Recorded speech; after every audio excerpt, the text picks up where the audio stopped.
Welcome, welcome, welcome. Good morning, BlackDoctors.org family and friends. I'm Dr. Rhonda Mattox, a triple fellowship trained, board certified psychiatrist and host of the I'm Not Crazy But. Welcome to the show. On the I'm Not Crazy But, we explore those things that follow the but.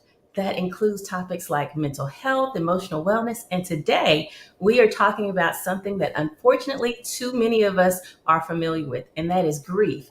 Today's topic, good grief, life after loss. I know you are probably wondering what is so good about grief.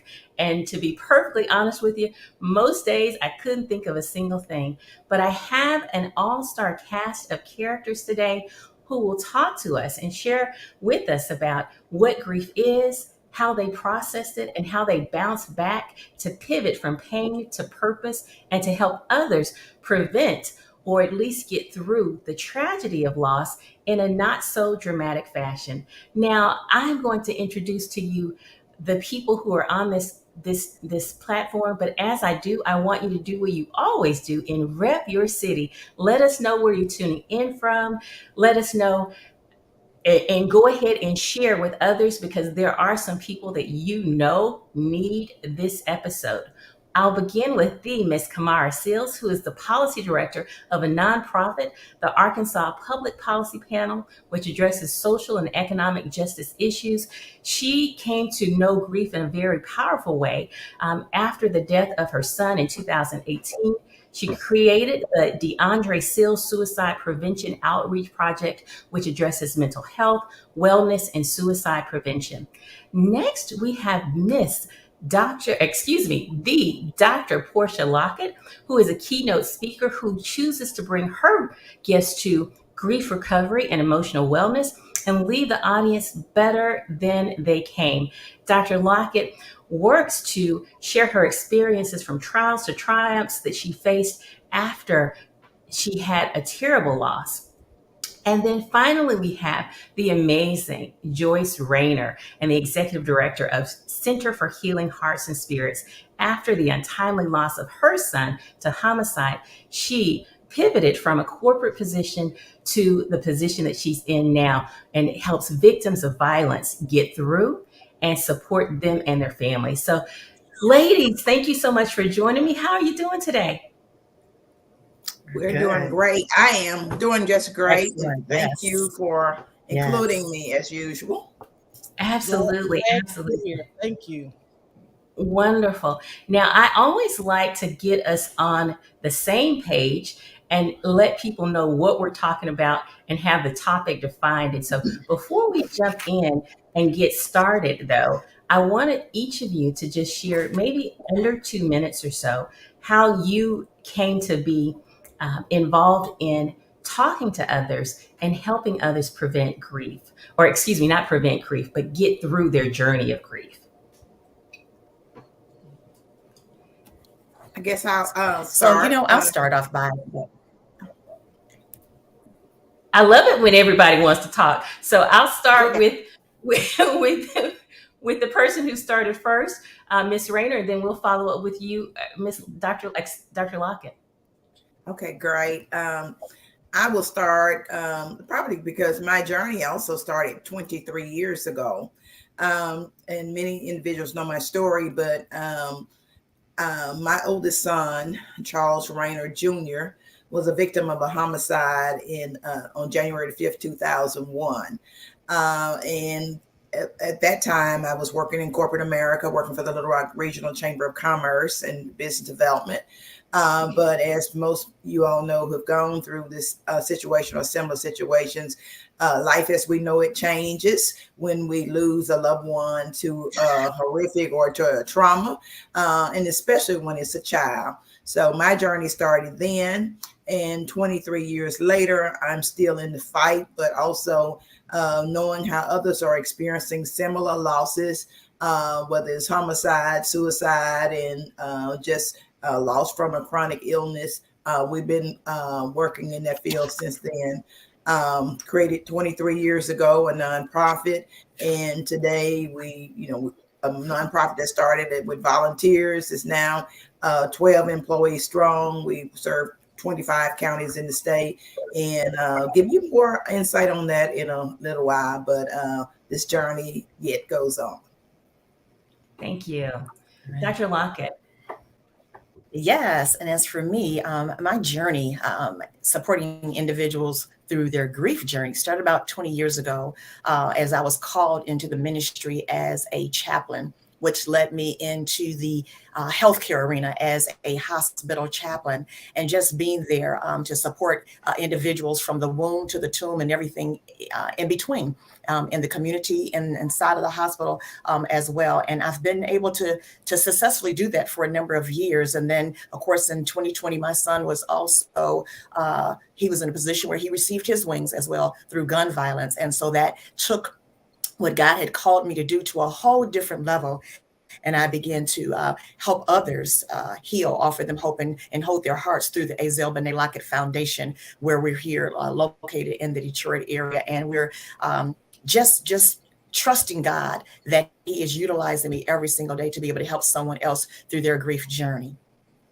Oh, I love it. I love it when we are already on the path and then we're able to use the skills that we've been using on others, on ourselves. It doesn't feel the same, quite the same. And we discover it's not as easy as we maybe perhaps thought it was before we go through that journey. Um, Miss Sills. Yes. So my grief journey started about 9 years ago. This particular grief journey, I lost my son DeAndre by suicide. He had been recently diagnosed with bipolar and several other mental health issues, and so his death obviously was very devastating to our family. I spent probably a whole year completely numb and not knowing what to do. Went through all types of grief and anger and what have you. But that was in 2014, and in 2018, 4 years later, we started the DeAndre Seals Suicide Prevention Outreach Project, and our goal is to educate people about mental health, wellness, and suicide prevention. And we are trying to normalize the conversation around mental health issues. We are trying to rid the stigma. We are trying to educate our faith leaders and our pastors that once uh, they offer prayer to their parishioners, then they need to send them for counseling, for clinical help. And so that's the work we're doing. We are a grassroots 501c3 nonprofit. And we're just trying to do the work. We're trying to do the work. We're educating people. We're hosting events and seminars. And it's just very, very important that we talk about it. We have an event coming up that will kick off, and we're going to be talking to children as young as 8 years old. So we're real excited about that. But that's my story. Yeah. And I think as you all are listening, you hear different stories and how we're connected, some through gun violence, some violence, suicide. My story is a little bit different in that I lost my mother. And I'll tell you, she was 49 years old and it nearly took me out.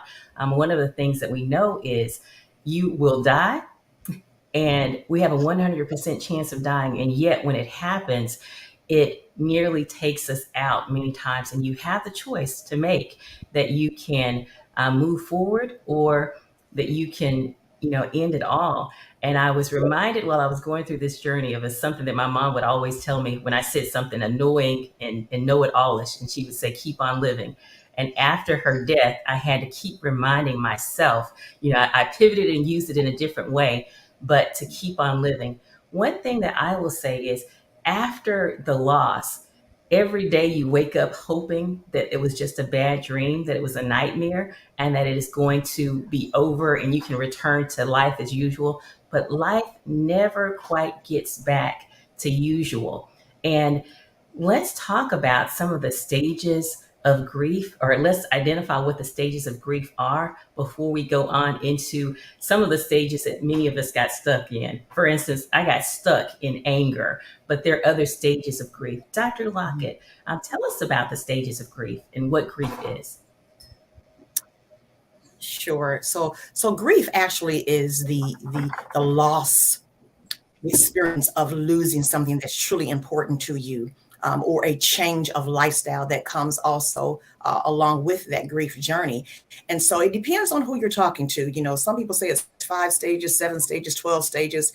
And so I'm just going to elaborate a little bit on the 7 stages. So we start off when we lose someone. Sometimes we go into that shock mode where we're just stunned and like, I can't believe that this is happening. And then someone may transition into that denial stage where I don't even want to acknowledge this is not happening. I'm not going to deal with it because I know that it's not true. And then like you, some people transition into that anger stage. They become angry with the situation. They become angry with that person for leaving them, and even angry with God. And then sometimes people will say, especially mothers, we go into this place where, you know, God, just take my life as opposed to taking my child's life. You know, give me my child back. Let's have a little bargaining going on here. If you do this for me, I'll do this for you, God, or whatever the situation may be in terms of who you are bargaining with. And then some individuals may go down that path, that deep hole depression, where it's really hard to come out of unless you get the support and the help that you need, as someone mentioned earlier, regarding counseling and therapy, to be able to help you to address whatever feelings that you may be feeling. And I always say that when you begin to feel what's going on, then that's when you can begin to truly heal. And once you acknowledge it and declare, you know, this is something that's real, then you can begin to heal as well. And then after the depression stage, you may go into, you know, the whole testing, you know, phase as well. And then coming down to the part of just accepting, let me just deal with the reality of the whole loss that I'm experiencing. So with that being all said, you know, sometimes people will say, well, you know, I never went through that shock. I never went through the bargaining. I never went through that depression.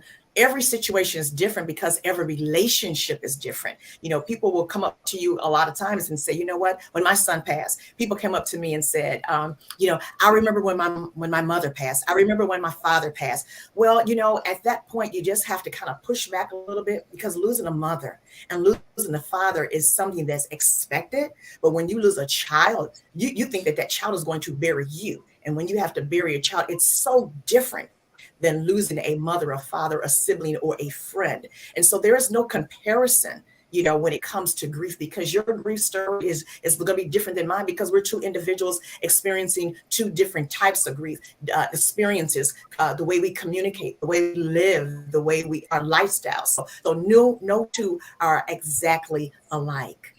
And I'll leave there, Dr. Mattox. Excellent point, Dr. Lockett. One of the things that you talked about was no grief journey is the same. And many times after someone loses someone, I don't know, people will take that as an invitation to share with you, I understand because da da da da da da da. And frequently, you know, you feel like, no, you don't understand, because you can lose this. One person can die, and each of you can feel it in a different way. When my father died, he was also someone's husband, he was someone's brother, you know, he was someone's uncle. And the way I responded to it was, I wanted to be left alone. Like, let me find my place and just deal with this by myself. But my stepmother, she wanted people to engage her. And so if you travel the grief journey road with someone, don't think that makes you an expert on how to handle everyone. Listen to the people that you're trying to navigate the journey with, because they will tell you how they want it to, you know, how they want you to engage them. Listen to that. Now, as you all were navigating your grief journey, what were some nuggets or some people or some resources that really helped you get through the journey? One of the things that, you know, I like to, I just elaborate just a second on what Dr. Lockett was saying, because, you know, grief comes in all forms, of course. And, whether we talking 5 stages, 7 stages, 12 stages, as she say, none of us go through it the same way. I never ever want to diminish anyone else's grief, okay, and how they're grieving for that particular loved one. But as she said, the loss of that child, it is so different, because I always tell people it upsets the natural order. We should bury, they should bury us rather than other way around, and it is a very difficult thing. But I've lost not only a child, but siblings and a father, and other people that's really close, and it all hurt. The thing about the stages of grief, it's not an order to go through, because sometimes we back up in a stage. That shock and denial, I think, is the biggest one that we all, and just about everybody experience that shock and denial. This didn't happen, whatever. But one of the things where I just wanted to share that I got stuck was bargaining. In the bargaining stage, because when it comes to, Lord, if you do this, I'll do this. Lord, if I could just turn back the hands of this. Lord, if I had done this, maybe this would have happened, or whatever. Wasn't so much stuck in that anger stage, but because I'm a believer, and I just sort of try to attribute everything to God. You still God in the midst of all this horrificness and what's happening now. But we all sort of get stuck differently. But one of the things that I have to just share this with all of my clients, I always give them a nugget or a book or something that helped me through my process. And one of those things was a book that was given to me like actually, I didn't read it until 6 months past the murder, but it was given to me immediately by a neighbor. And that book was this particular book, and I don't know if anyone can see it. It's called After the Darkest Hour, The Sun Will Shine Again by Elizabeth Merritt. It's about parents coping with the loss of a child. It was written by parents who lost children, all kinds of parents, rich ones, poor ones, and etc. And it sort of helped me, because sometimes you feel like you're in this thing all alone, and what people say to you, at least you had another. That doesn't help. There's so many things that people say to you. At least you get an opportunity to have more children, which all those things pisses you off, but people mean well when they say that. Or at least he lived that life. I mean, the list just went on and on, that the people that I loved the most were the ones who came up to me. And I want to say this to everyone that's listening or watching or whatever. Those who came up to me and they didn't always say something, they hugged me. They just extended love to me. That said mounds, because there are truly no words that can come from individuals. So if I can leave a nugget with someone to help someone else grieve, give them a hug. Just extend just love. We can feel that love, because what comes from the heart reaches the heart, and vice versa. So that's one of the nuggets that I really like to share. But for those who are going through grief, grab this book. And if you don't have it, call us. I'll give you a copy, because everyone that shared information lost a child in this particular book, but also lost other loved ones. She said, call us. Let me tell you what her number is. 501-372-3800. 501-372-3800 for the Center for Healing Hearts and Spirits. I refer so many people to the Centers for Healing Hearts and Spirits who have lost loved ones, because they give resources to them. They help with paying for counseling for different things or what have you. Everything is free. So I always do that. There were so many golden nuggets in what you and Dr. Lockett said about the journey being different, and certainly being different for mothers who have lost their children, because as she said, you expect your children to bury you. You don't expect to bury them. Anyone, I think, either of you want to add anything more in terms of resources that really, resources or individuals that struggle, that helped you through your struggle? And I'll let you know what I intend my next question to be. And that is, as she talked about some of the things that people said that were not helpful, what some of those things that were not helpful were to you, and how people might pivot. So I agree totally. Sometimes even not even having to give a hug because some people don't want to be touched, but just to be present. And I always say, if you could even fathom what that individual may be going through, what would you need? Because sometimes when you ask people, I'm here for you, and we hear that the first couple of weeks when someone has experienced a loss, I'm here for you, call me if you need me. Well, people are not going to remember to call you. So whatever it is that you think that that person needs, if it's running an errand, providing stamps, doing a door dashing the kids, if they have children back and forth to school, whatever you think that person may need, just jump in and do it. And just being present is just so important. One of the books that, and I don't know the author of the book right now, but I will tell you this, is that the body keeps score. And during my journey, I was fortunate enough to be able to be led to a program called the Grief Recovery Method Journey. And so the person that I went through my therapy with was a grief recovery method specialist. And as I was looking and searching for someone, we had this in common. And so I signed up and I took the class and I became a grief recovery method specialist, which took me on a whole different path of understanding loss and grief, period. So I took my pain, as you said, transferred it into purpose. And I created the hashtag peace over pain because God gave me a peace that superseded any type of peace I have ever experienced. And when people talk to me today, they're always asking, how do you maintain, how do you sustain the peace that you have? I says, I am so clueless. It is only by the grace of God that I'm able to rise up every morning and move forward, intentional about helping someone else on their grief journey. Oh, that was really good information. And my question for you is, Miss Rayner talked about how she believed in God and believed He was going to get her through it, and how you trusted God.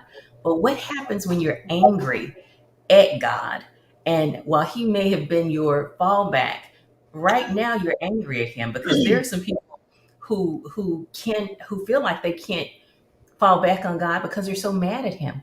What do you tell those individuals? Yes. Miss Sills, you God look still like you loves want you. to. Yeah, I want Okay. Yes, go Go ahead.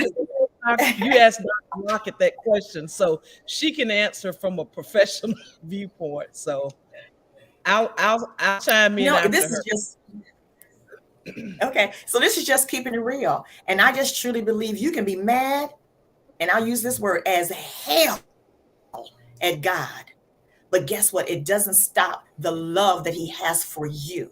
And God understands. He truly understands. I mean, I always put myself in the place of Mary, even though if there's no comparison, but she lost a son, we lost sons. And like Mary, we grieved, we cried, and I'm sure she asked God, why? And there's nothing wrong with asking that question of why my son, why my child? You look at all the wonderful things that we're all doing in the communities to support other people, and God allowed this to happen to us. How dare Him, right? Mhm.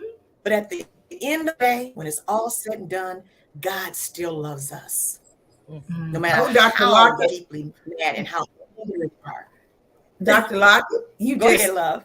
you just shared up something, stirred up something in me, because there was a day that I needed something.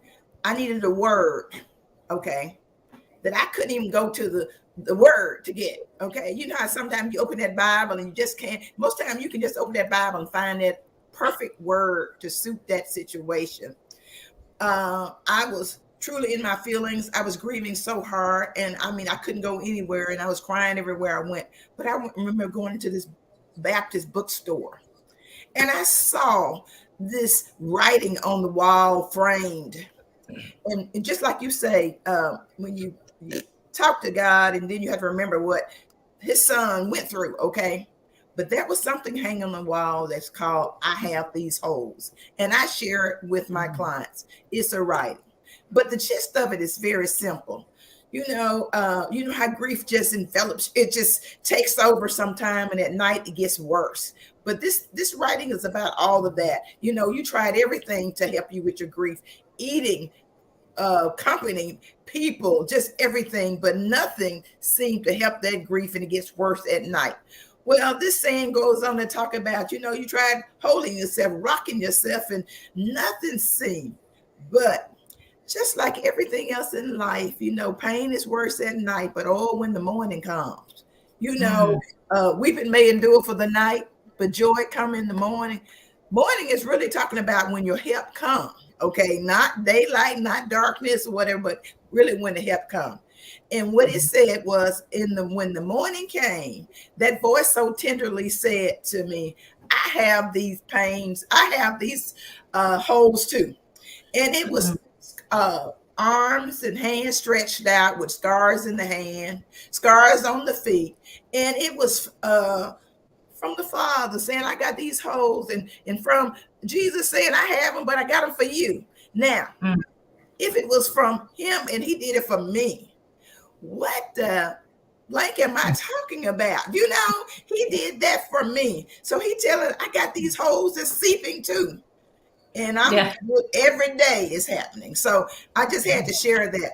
And I could, once again, I'll give you that reading. I have these holes. And that's the name of it. That's really helped you. And sometimes we just need that special little thing for that particular day to pick us up and push us forward. And I have to share this one last thing.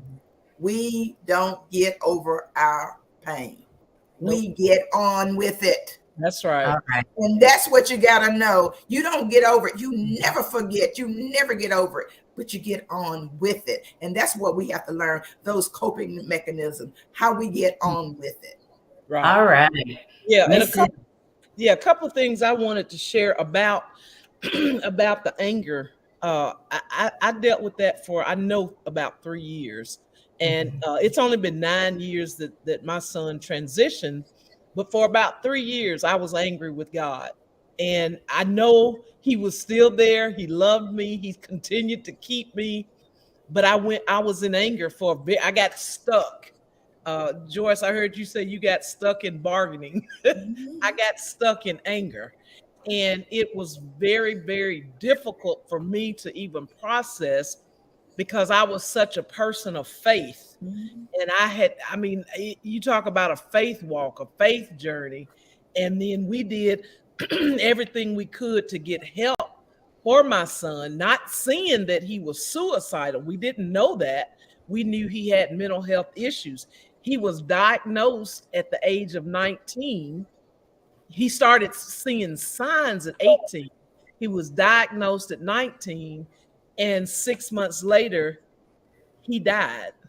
And so there was a lot of anger. I feel like God didn't give us time to help him, just all of those emotions. And that was very difficult. But the other thing I wanted to say, where you all were talking earlier about how people can help, one of the things I wanted to piggyback on, for me personally, it was just being present. It was just being there. People said some crazy stuff. They were trying to help. And there were people I told, just be quiet, because you don't know how to help me. I had to be real, because I couldn't hear that. And I'm just like, just be here. Just be present. You don't have to talk, And so for people to be present when you're grieving is helpful. It is very helpful. And I want to share this now. And I shared this last week on a segment I did with Dr. Mattox, that Joyce, about 2 weeks after my son passed, and I don't even know if you remember, you came to Pine Bluff and you sat with me. I was on my couch. We had the recliner up. Our feet were up. And you just held me. You held my hand. You held me. That meant so much, because you were there. You were present. And I remember how it made me feel. I don't remember all the things you said later, but I know in that moment how I felt. And I felt safe. I felt loved. I felt heard, and it was coming from someone who had walked in my shoes, who'd lost a son as well. So sometimes we just have to, people, if you're trying to console someone, just be quiet, just be present, and just be present and be there for them. It's very impactful. Excellent point. And audience, as you were tuning in, share with us the resources that were helpful to you, strategies that were helpful to you. Miss Seals talked about how sometimes people would just say they would say some stuff that really was a problem. And what I tell people is death sucks. And none of us want a PhD in in grief and bereavement, and we don't have it. So people mean well. They say stuff like, you know, God brought him home. An angel is, you know, he's taken a new angel. He's plucked us up out of a garden. You know, at least they're not in pain. And while those things may sound lovely to some people, when they land on people who have actually lost their loved ones, it doesn't actually land perhaps the way you thought it was going to land. And some people may appreciate it, but there are a host of others who don't. One of the things that I frequently say is, I have no words that will comfort you. And I don't want to put my foot in my mouth. And so I'm just going to try to be present with you. If I say something that terribly offends you, please let me know so that I don't say that again to you. But know I'm coming from a place of love because I want to support you. Just that, because I know we can really mean well and it does not land good. Are there any things that were particularly comforting to you that people said or did? And Miss Dr. Lockett, I'll start with you because I have my two talkers, and so we want to make sure you get to participate. Well, let me just say this. So I went through that whole shock piece, and it was interesting because the day that my son received his wings, we had a conversation earlier that day at 10 o'clock, and I got the notice that he was gone about 4 o'clock that afternoon. So that six-hour window was quite interesting. He told me some things that he was aspiring to do, and how God had spoke to him, and he felt like he was just going different. He says, "Mom, I'm getting proud," and he said, "I can't put my finger on it, but things are good." And I am already proud of you, and that I love you. And so our last words were, "I love you." And so sometimes when I'm talking with people and they went, "What can we do? What can we do? What can we do?" Now, mind you, we're right in the midst of COVID. So dealing with death, dealing with grief was totally different over the last 3 years. And so I remember as soon as I made that first phone call, people just start showing up at my door with their masks and just start dropping off things that they thought I would need. They knew because I was in Detroit, I had to go to Atlanta, right? So somebody had immediately just started making my airplane arrangements for me. Someone else people just start dropping off money. It was just all the things that I needed at that moment, because sometimes you just go into that freeze moment and you don't know what to do. And so I was there. But just the fact that people began to text me so much that my phone blew up till I couldn't reach, I had to get another phone. And so all that love, that energy, the T-Mobile could not handle it, okay? The signal was so strong. But I will say that just by showing up, people sent cards, people sent money, people just stopped by, all the things that we weren't supposed to be doing. A lot of people took a chance on God, took a chance on me, and just began to sow seeds, and we're just present. And just loved on us and just encouraged us. You know, when you're in the ministry and you're always pouring into other people, I experienced an overflow. My cup continued to be overflowing with love and support, and people just saying, "I love you, I love you, I love you." And so that hearing those words of "I love you, Portia," really kept me lifted, kept me encouraged. Oh, You know, good. it's really important, as you say, that people just show up and just be. Because one of the things that I know about grief, and when it happens immediately, you're not only shocked mentally and emotionally, but physically, your body's shocked and shuts down. I remember being just sitting in my house and remember people going in and out, and it was like I was in a ball game, that the game was really going, and I wanted to yell, but it wouldn't come out. But I could see everything that was still going on. The people that just showed up, and there were people who were washing dishes, answering the phones, just whatever they felt, they just came in the house. People literally picked up my life and just ran with it, if you know what I'm saying. It's not, they didn't ask me what did I need.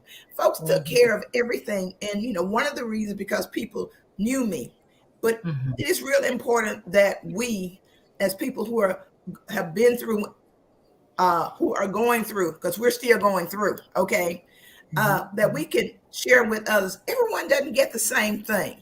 It's important that we share with others that continual care is so important.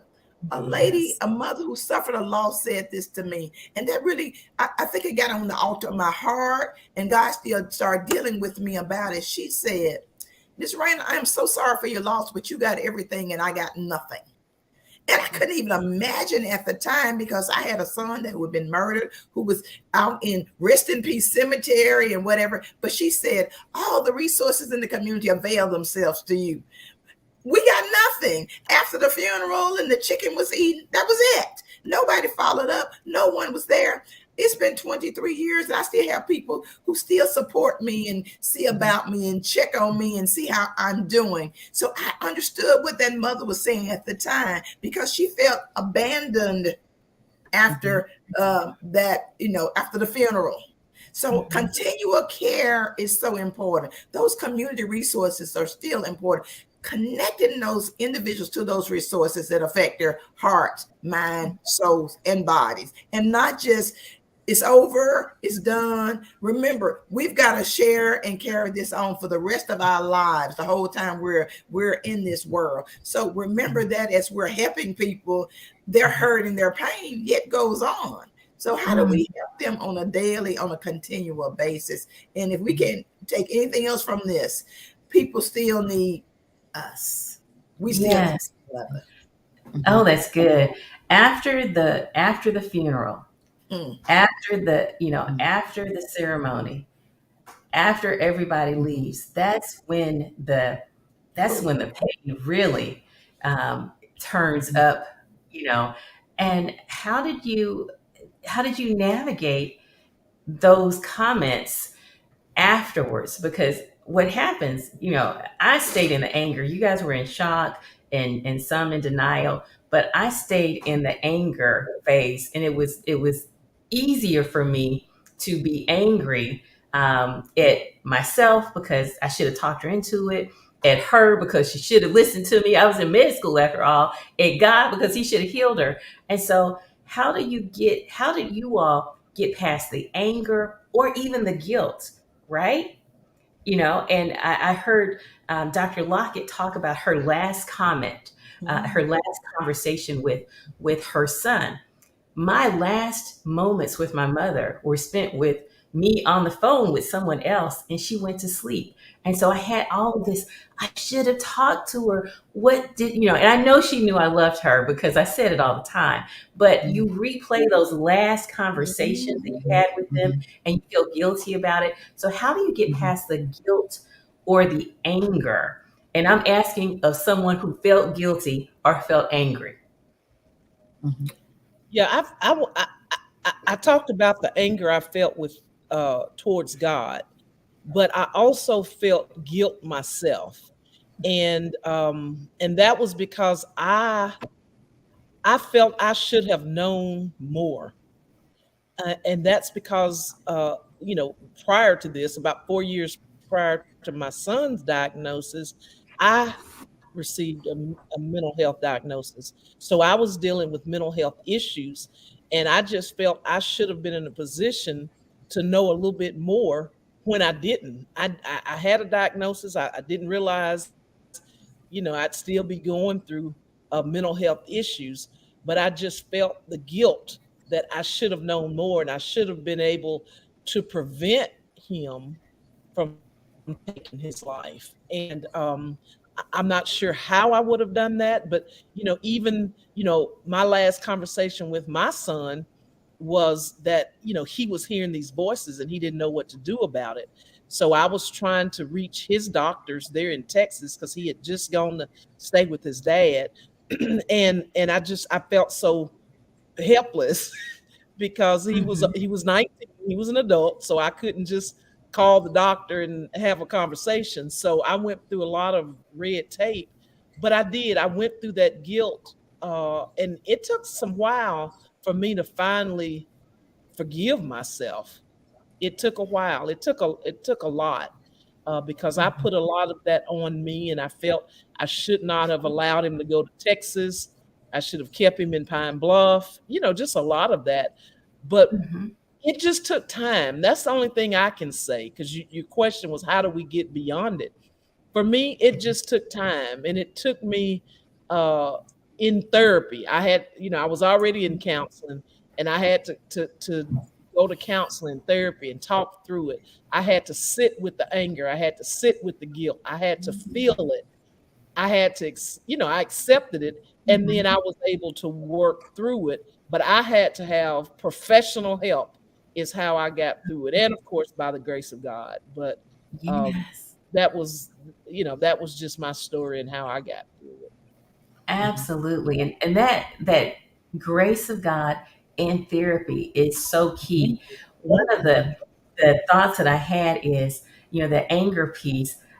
Someone referenced Mary and Martha. And so when, of course, Mary's son died, but there was a different Mary who, after her brother Lazarus died, Mhm. even though she had gone to sit at Jesus' feet and rushed and was in trouble because she put first things first when women were supposed to be serving, she was sitting at his feet.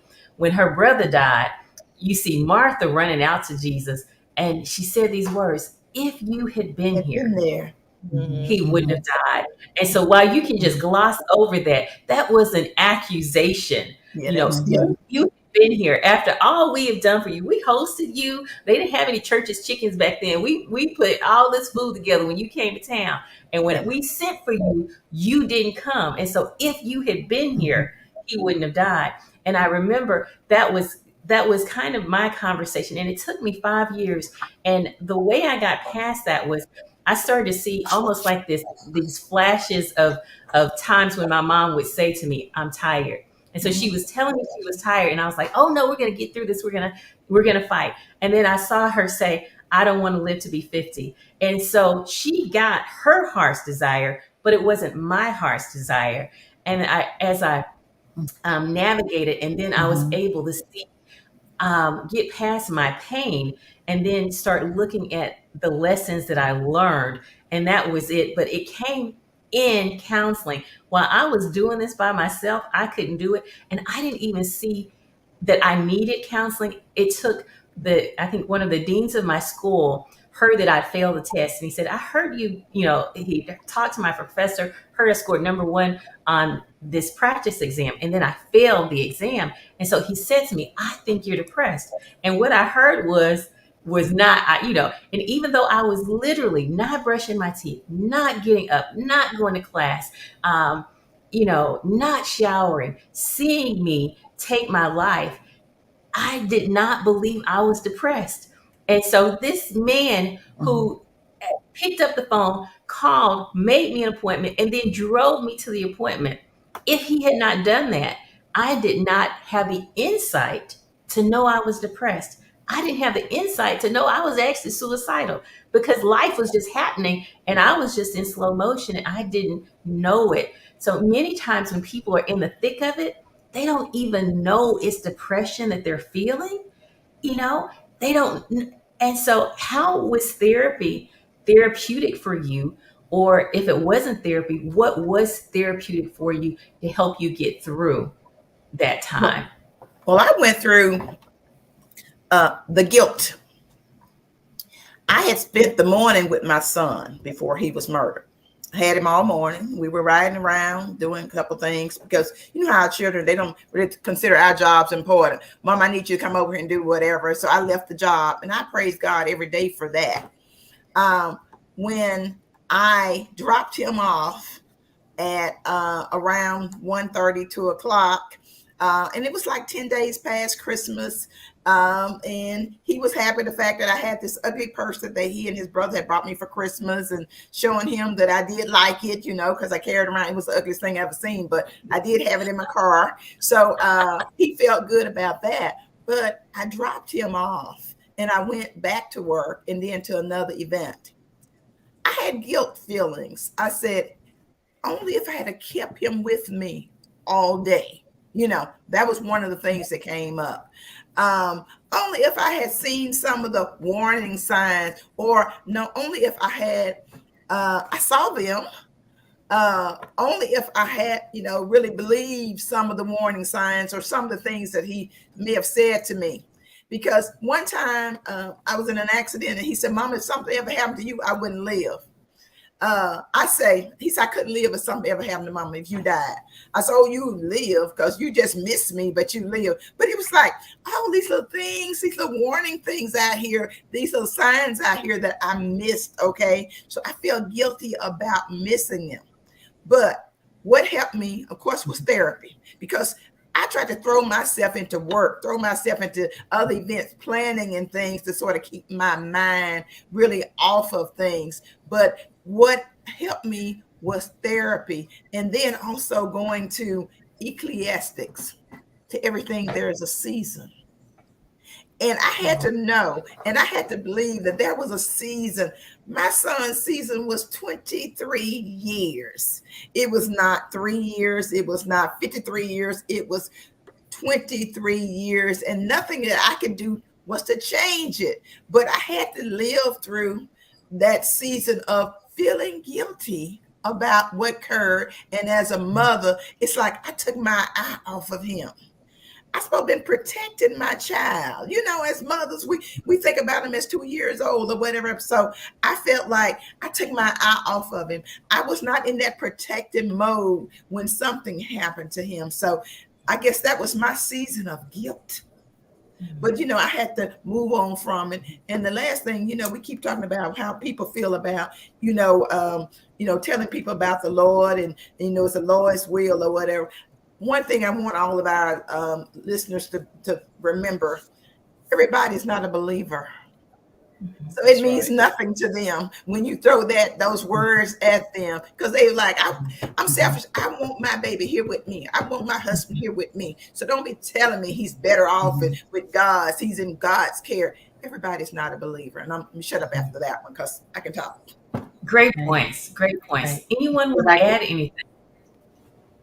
Yeah, I want to jump in here because, like most people, we all experience that portion of feeling guilty. But on the flip side of that, God, he spoke to me. He says, I'm going to get the glory out of this. And so when God was saying, I'm going to get the glory out of this, I didn't understand. I was just like, you're going to get the glory out of me losing my child? Okay. So, but from that, I'm doing some things now that I would have never done if my son was still alive. Number one, I started going to therapy for that specific reason.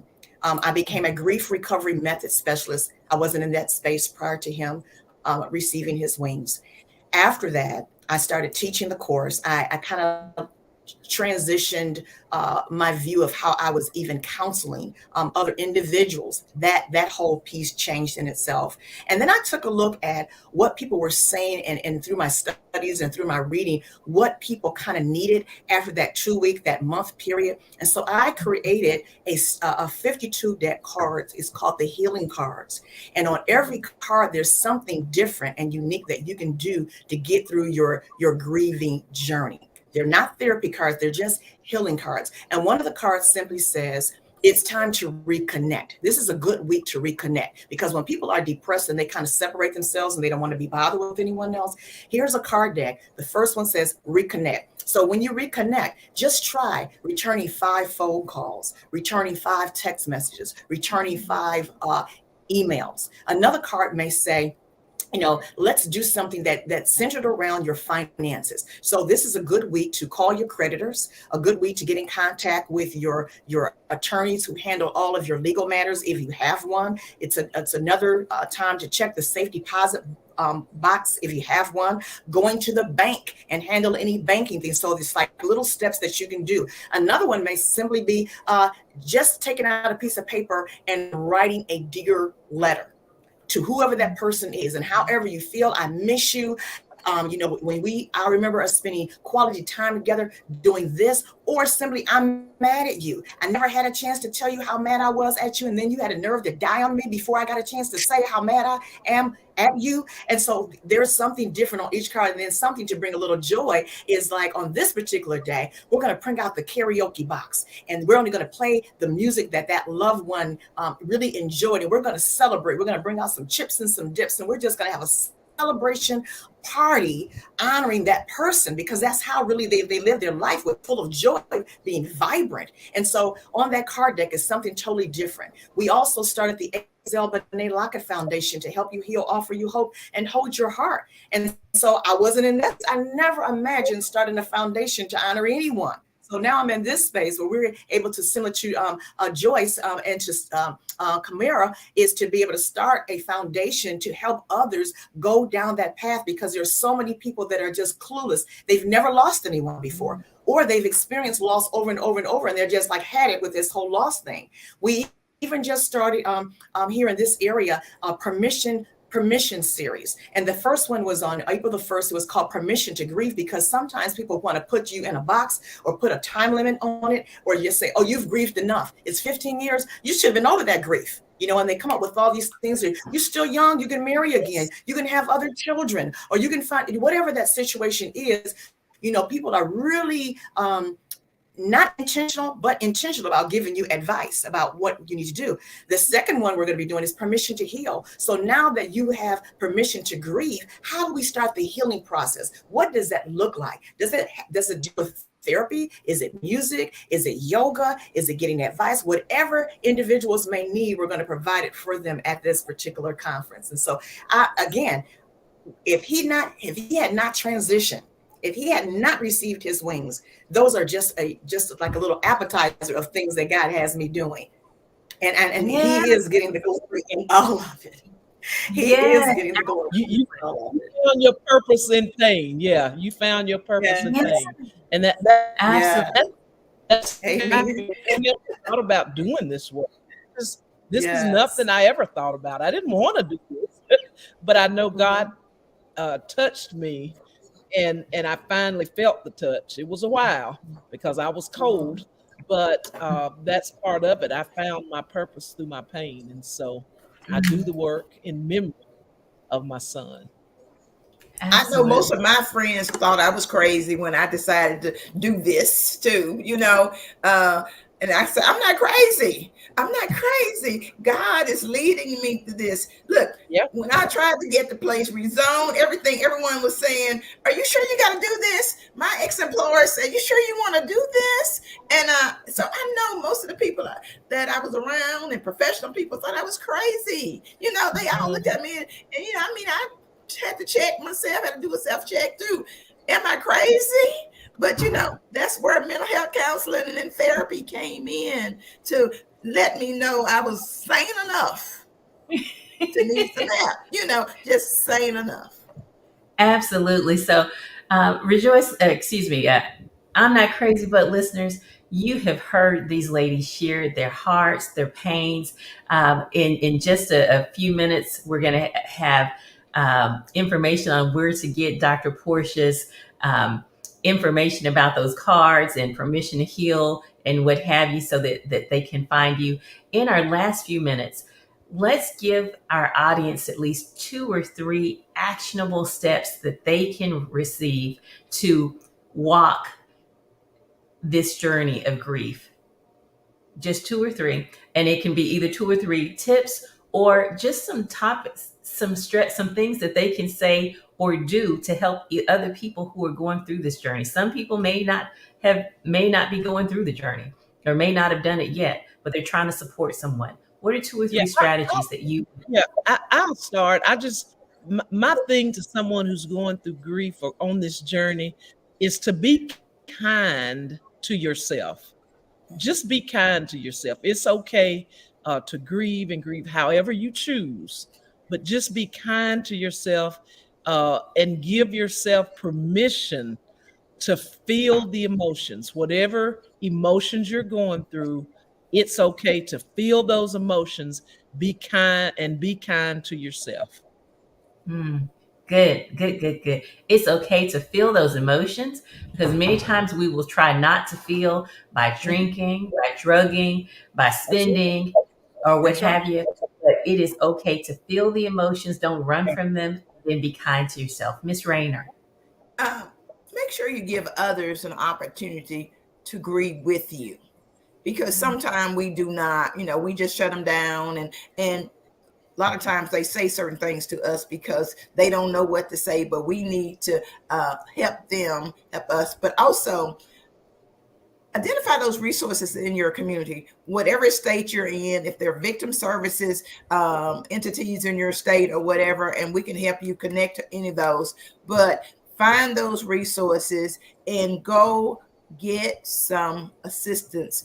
Don't be afraid to go reach out to others, reach out to those mental health counselors, or reach out to other individuals, not family, not Facebook, not friends, but reach out to professional individuals.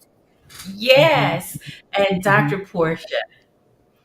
Yes. So I would just say, if you can, get in a grief support group, because sometimes listening to other individuals that have gone down that same path, I have just been very fortunate to be a part of, we call ourselves the ugly shoe wearers, because there's this poem that's out there called The Ugly Shoes, and it talks about mothers losing their children. And so we come together and we text, we call each other up, we support each other's endeavors. We're there to support each other. This past weekend, there was another foundation that adopted us as mothers, and they provided us all with these healing boxes with uh, what was it, gift cards to go to get massages and to go to Mm. restaurants, candles and things. And so all those things that you enjoy, I enjoyed all this. When I was going through my box, I'm like, oh my God, someone took time intentionally putting this box together just for me. So Mhm. surround yourself with like-minded individuals, get in the group,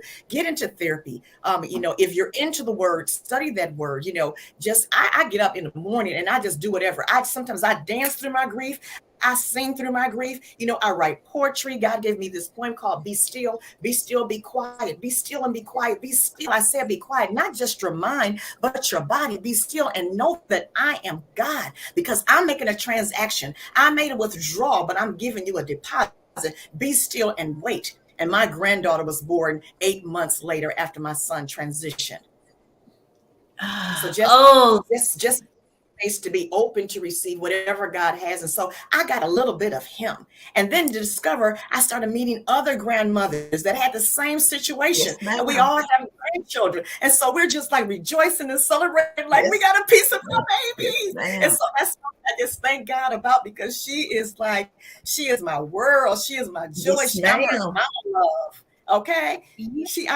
her mama love. And the beautiful thing is, her mother and I have a wonderful relationship. Oh, And that's me. sometimes those situations go a little north, a little south, a little east, a little west. But God has blessed me. I call her my daughter by love. And we just love each other. We FaceTime. We spend quality Sound time like together. me. And Sound like me. it's all, when I say it's all God, I have peace over my pain. And it's all God. Yeah, Dr. Portia, you have just articulated Miss Rayner's story. I am going to connect the two of you after this because you Yes, definitely need same, to be meeting. same. As you were talking, I was hearing her story. And I'm not crazy about listeners. I just want to thank you because I think I want to thank you for staying here. I want to thank you all for sharing your stories. I knew that this could take a turn for being a grief processing service, but I knew in my heart, based on my encounters with each of you, that this would be something that would edify and encourage and inspire those people who feel like not going on another day, and they would be able to see how you taken your pain and you pivoted from pain to purpose and even helped others to profit from your pain. You are gifts to this world. And while the gift may have come with a whole lot of pain, I thank you for courageously sharing your stories with us, for sharing your losses with us, and for helping us to get on just a little bit more. I want to just, people ask how to reach how to reach you all. So Dr. Portia Lockett, she dropped some nuggets. She's on the Grieving Journey podcast that starts in 2 weeks. She's doing Permission to Heal in Detroit, July 8th. Eventbrite will be coming forth. Kamara Seals is doing an event on June 3rd. You can go to my Facebook page and see what she has. And ladies, if you share what you're doing, I will share it on this site as well as on at Dr. Rhonda Mattox if you follow me there to get the resources that these ladies talked about. And finally, I just want to encourage those who are listening to, number one, people say something that offends you, and they will mean well. Understand that all of us suck at death. We don't know how to make you feel better. Use your voice to say, as comforting as you think that is, it's not landing that way. And I don't want to be offended by you. So just be with me and just be present. If you come in the house and you see that the dishes are stacked to the sky, start washing the dishes if you're in there. Rather than ask, what can I do? I'll offer, would you like for me to wash the dishes? Would you like for me to pick up your kids? Would you like for me to deliver DoorDash or just send DoorDash? Don't even worry about it. My friends didn't listen to me when I said don't send flowers. They sent flowers. They sent food. They sent everything. Stuff I didn't think I needed.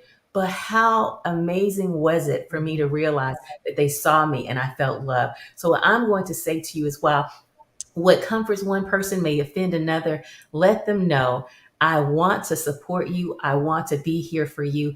If I offend you, take it in love and let me know, and I'll try not to do it again. Just try not to hold anger and bitterness towards me. Let me be available to you. And that's it.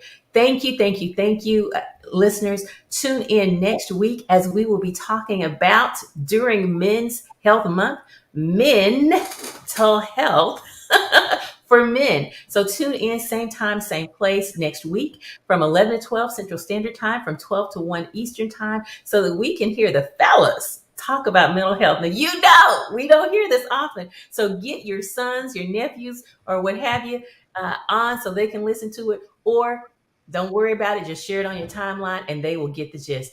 Thank you, Dr. Portia. Thank you, Miss Sills. Thank you, Miss Rayner, for sharing your time. And thank you, Ellis, for being an amazing producer. I love you. Until next time, bye-bye. Ladies, stay on so that we can get a picture of you before you leave.